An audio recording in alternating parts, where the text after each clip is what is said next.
23 décembre 1900.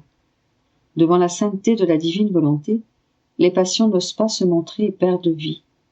Après de longs jours de silence, entre Jésus béni et moi, j'éprouvais un vide dans mon intérieur.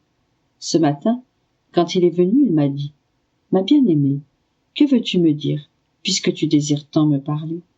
Toute honteuse, j'ai dit : « Mon doux Jésus, je veux te dire que je désire ardemment t'aimer, toi et ta sainte volonté. Si tu m'accordes cela, tu me rendras pleinement heureuse et satisfaite. » Jésus reprit : « Bref, tu me demandes tout en me demandant ce qu'il y a de plus grand dans le ciel et sur la terre. Quant à moi, c'est dans cette sainte volonté que je te désire et que je veux te conformer davantage à moi. Et pour que ma volonté te soit plus douce et plus savoureuse, place-toi dans son cercle et admire ses diverses qualités, en t'enfermant tantôt dans sa sainteté, tantôt dans sa bonté, tantôt dans son humilité, tantôt dans sa beauté, et tantôt dans le repos paisible qu'elle produit. Et dans les arrêts que tu feras, tu acquerras toujours plus de connaissances nouvelles et inouïes sur ma sainte volonté. Tu resteras tellement liée et amoureuse de ma volonté que tu n'en sortiras jamais plus. Cela t'apportera un très grand avantage. En étant dans ma volonté, tu n'auras plus besoin de combattre tes passions et d'être toujours en guerre avec elles. Hors de ma volonté, alors que les passions semblent mourir, elles surgissent toujours de nouveau, plus fortes et plus vives qu'auparavant. De fait, quand on vit dans ma sainte volonté, les passions meurent doucement, sans combat et sans tapage. Elles perdent vie par elles-mêmes, car devant la sainteté de ma volonté, les passions n'osent pas se montrer. Si l'âme éprouve les mouvements de ces passions, c'est signe qu'elle n'a pas établi sa demeure continuelle à l'intérieur de ma volonté. Parfois, elle fait des escapades dans sa propre volonté, et ainsi, elle est contrainte à éprouver la puanteur de la nature corrompue. Au contraire, si elle reste fixée dans ma volonté, elle est débarrassée de tout, et sa seule préoccupation est de m'aimer, et d'être aimée par moi. Après cela, en regardant mon Jésus béni, j'ai vu qu'il portait la couronne d'épines. Je l'ai retirée doucement et l'ai placée sur ma tête. Jésus me l'a enfoncée et, ensuite, il disparut. Je me suis retrouvée en mon corps avec un ardent désir de demeurer dans sa très sainte volonté.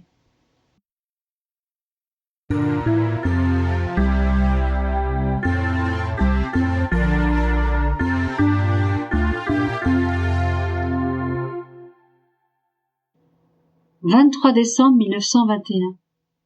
C'est seulement en vivant dans la divine volonté que l'âme donne à celle-ci la possibilité d'agir librement en elle, le bien que Jésus a accompli en dormant, la paix véritable. Je me sentais complètement immergée dans la divine volonté.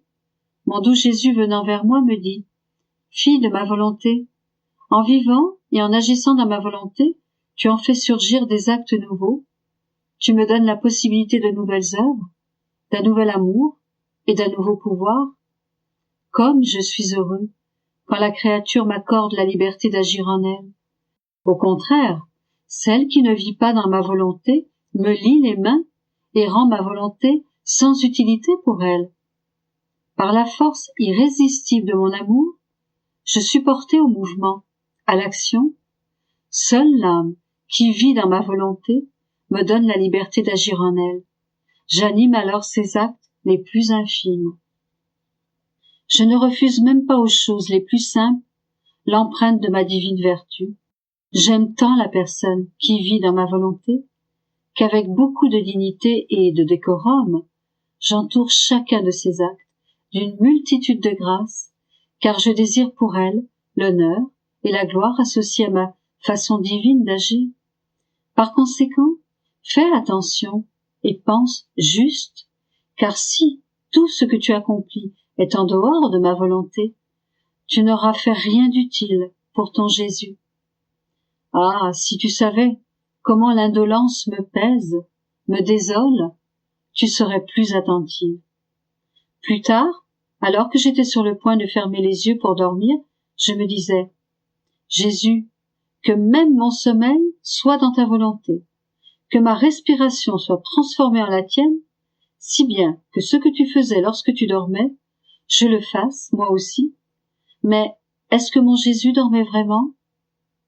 Jésus me revint et ajouta, ma fille, mon sommeil était très bref, mais je dormais, et je ne dormais pas pour moi-même, mais pour les créatures. Étant la tête du corps mystique, je représentais toute la famille humaine, et j'étendais mon humanité sur tous, pour leur donner le repos. Je voyais toutes les créatures couvertes d'un manteau d'inquiétude, de conflit et d'agitation. Je voyais celles qui tombaient dans le péché et celles qui étaient tristes, celles qui étaient dominées par la tyrannie de leur passion et qui en restaient bouleversées, celles qui voulaient faire le bien et qui luttaient pour l'accomplir. En un mot, il n'y avait aucune paix, parce que la paix véritable est obtenue seulement lorsque la volonté de la créature retourne à sa source, la volonté de son Créateur. En dehors de son centre, de son origine, la créature ne connaît aucune paix. Pendant mon sommeil, mon humanité s'étendait sur tous, les enveloppant comme d'un manteau, à la manière d'une poule, gardant ses poussins sous ses ailes maternelles pour les faire dormir. Ainsi, m'étendant sur tous, je donnais à certains le pardon pour leurs péchés, à d'autres la victoire sur leurs passions, et à d'autres la force dans les conflits. À tous, je donnais la paix et le repos, afin de leur prêter courage et de les libérer de la peur. Je faisais cela en dormant. Qui peut craindre une personne qui dort? Le monde n'a pas changé. En effet, plus que jamais, il est dans un état de conflit. Voilà pourquoi je désire qu'il se repose dans ma volonté, afin qu'il puisse bénéficier des effets du sommeil de mon humanité. Ensuite, sur un ton soucieux, il ajouta, « Et où sont mes autres enfants? Pourquoi ne viennent-ils pas à moi pour recevoir le repos et la paix? Appelle-les à moi. Appelle-les tous à moi. » Il sembla que Jésus les appelait tous, l'un après l'autre. Mais ceux qui vinrent furent peu nombreux.